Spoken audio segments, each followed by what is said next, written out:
that they get exactly what they need and there's no confusion.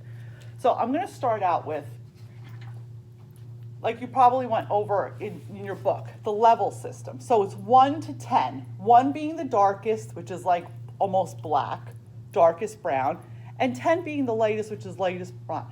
So this is the universal law of color, it's called. Universal law of color means that the whole world that makes hair color goes by these 10 levels.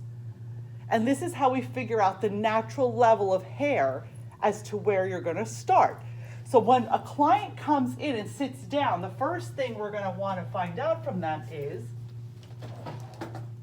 we're going to analyze their scalp. Where are they starting, right? And where are they going to end up? And this is how we're going to figure out how to formulate. What happens in between here is how we're going to figure out if it's something that is even doable, not doable, that you can do in one sitting, or what they're asking for is not realistic, and then you have to break the news to them that what that process is going to be. So I'm going to keep it simple today. So this is our level system, 1 to 10. Every color line is a level system of 1 to 10. Now, every brand of color has its own, like Bible, they call it, its own encyclopedia, its own master book that they send you when you order their line. This happens to be Rusk Deep Shine. It's a mid-level brand of color. It is not high level. It does have ammonia in it, I believe, some of the products. Not really familiar with it because it's not something I personally use daily. So this book is important because, as I'm going to show you guys, you have to know how to read how these products work. So if I open this book, right, the first thing I can see is it tells me that there's a key here. If it's a pure pigment color, if it's demi, or if it's direct dye. So these two let you know that this color can be used. Some of them that are coated with the circle, there's a little circle here, can be used as a demi, which means a deposit only if you change the developer. So the developer is what? The 20 volume, 5 volume, 3 volume, right? That creates the product to activate, oxidize, and work on the hair. So this book is telling you, okay, this product, some of the colors in here, if they're coated with that circle, can be used as a demi color. If it's not coated with a circle, that means you cannot use it as a demi color. It will not work. So you have to look at your whatever brand you use, and of course I think when you work in a salon, you should always have training, advanced work on what you're doing. So when we look at these, this shows you the level, okay? So here's the natural level, 1 to 10. This is the basis. So we'll start out, 1 being the darkest. So we have 1. Here on the level system, it's neutral. So it means neutral. It has all of the primaries, red, blue, yellow. It's neutral. It's a mud of brown. Because if you mix red, blue, and yellow all together, like in a little thing, you're going to get like brown. So your neutral is going to cover your gray the best. Okay? When you have to do gray coverage and the hair is really gray, we always have to start out with a neutral color. And it usually says on the box N or NN, which NN just means double neutral. It's just got a little bit more pigment so it covers gray better. I'm a fan of NNs, especially for people who have resistant gray. The letters, now every brand, once again, every brand labels their tone differently.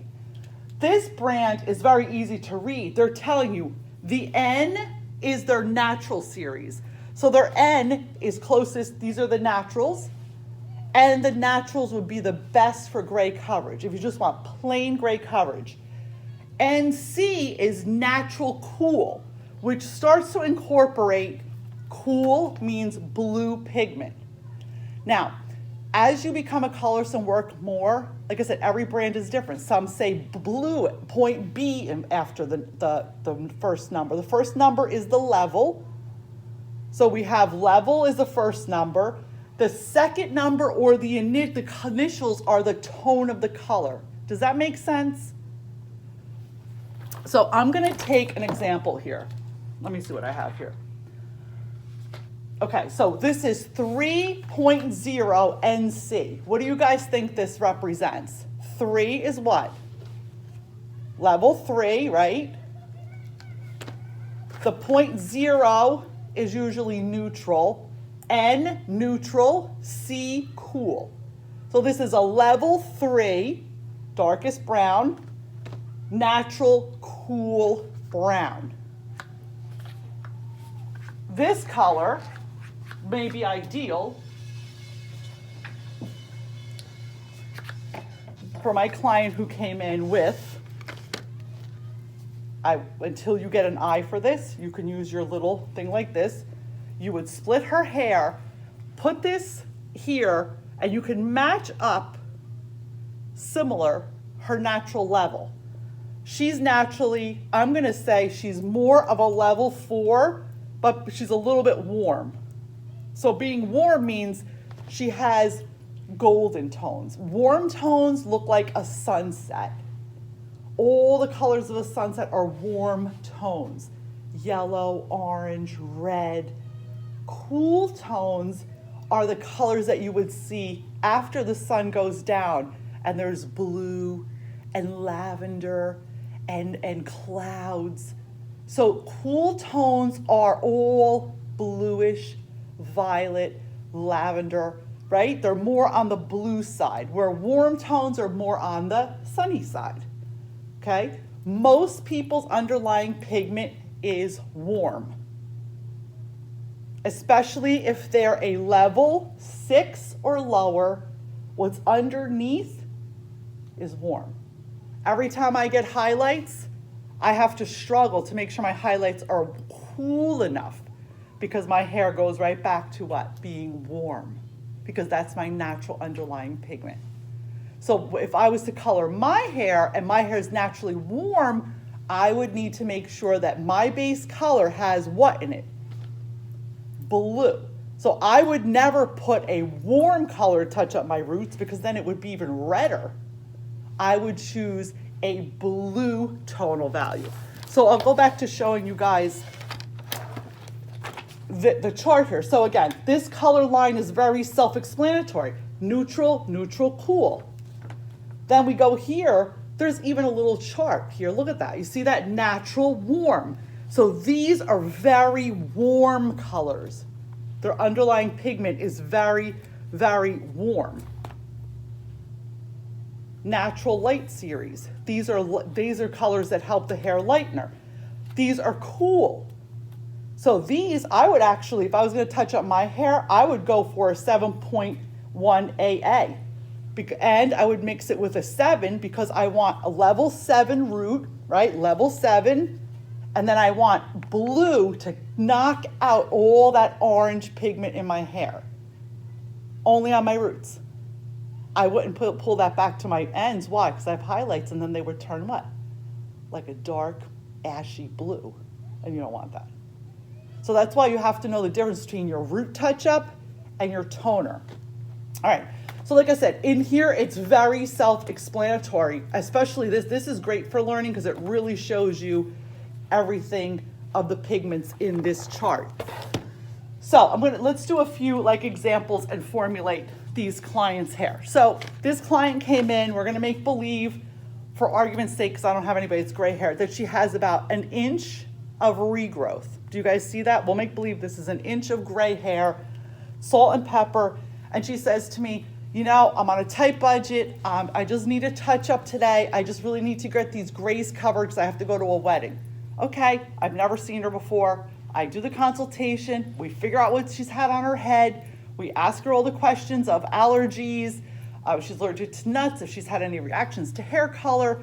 Before we touch anyone, they should have been in for a patch test. Now, I know a lot of salons don't do this. I know a lot of people don't do this, but legally you're supposed to do this. It is part of your state Board New Jersey salon protocol. You mix the color and you put a little bit behind their ear. Everyone that comes in my salon, they get a patch test 24 to 48 hours before they set foot in my chair to get their hair done. Because if they have an allergic reaction, they could go anaphylactic, and then you're gonna wind up with a big bunch of problems. Okay?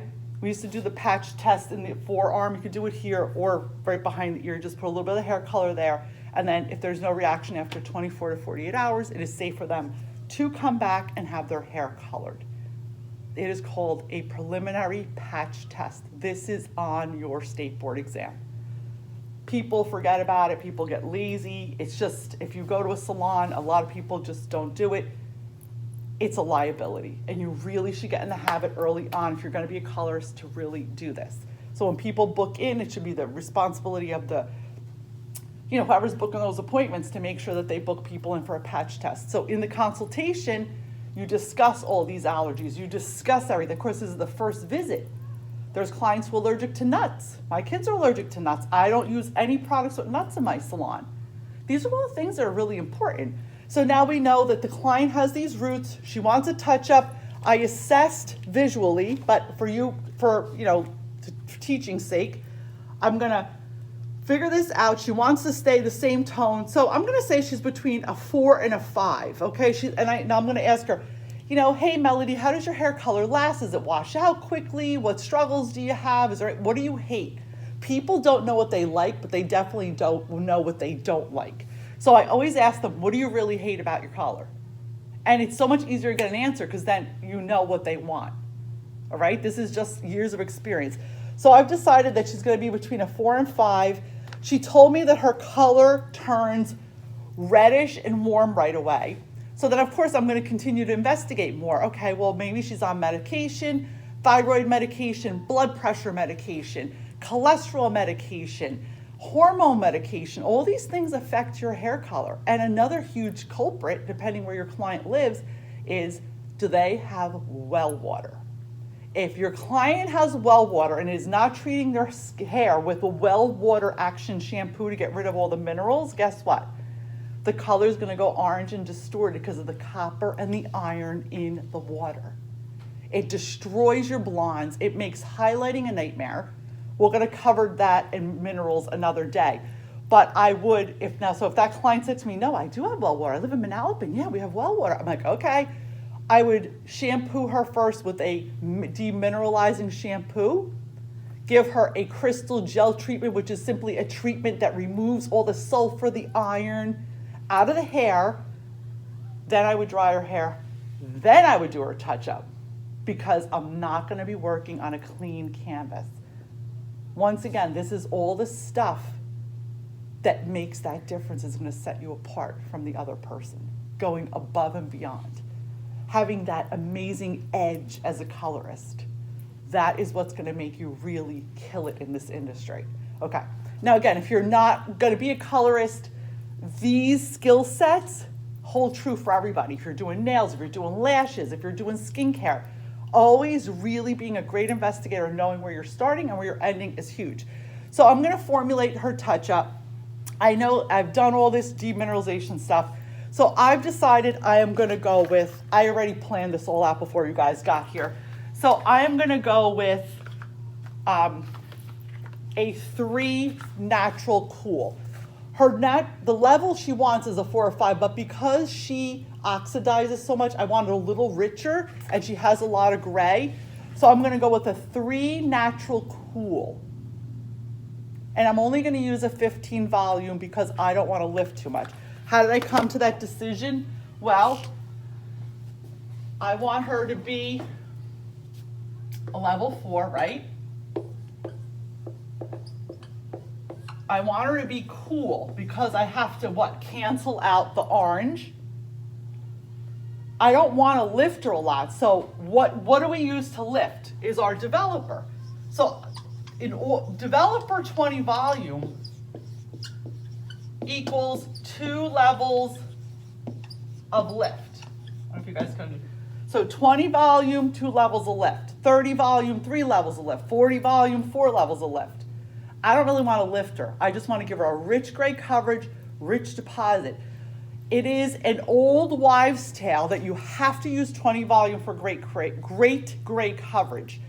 I don't agree with that. I get the best gray coverage with 10 volume, but not with every brand of color. So you have to follow manufacturer's direction, and it depends on the brand. All right, 10 and 15 volume sometimes